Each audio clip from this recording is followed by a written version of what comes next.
Hello everyone and welcome to this video. Today I will show you how to fix vMix error attempted to read or write to protect memory. So guys, follow the steps on the video. The first step guys need to do it is update your driver and ensure your graphic NVIDIA guys is updated, outdated driving and cause compatibility issue with application, and check your plugin guys, the audio plugin and such the waves are compatible with software, and update your temporary, remove the problematic plugin. The step 2 guys, what you have to do, just follow the steps.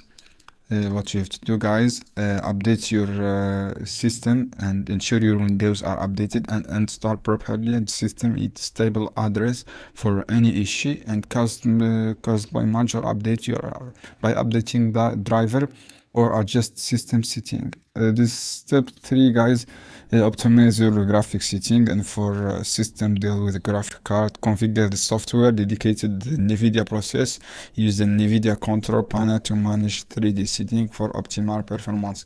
Thanks guys for watching this video. See you on another video soon. Don't skip like and share this video for more content. Just guys follow the steps to fix this error in this screen as you can see here guys.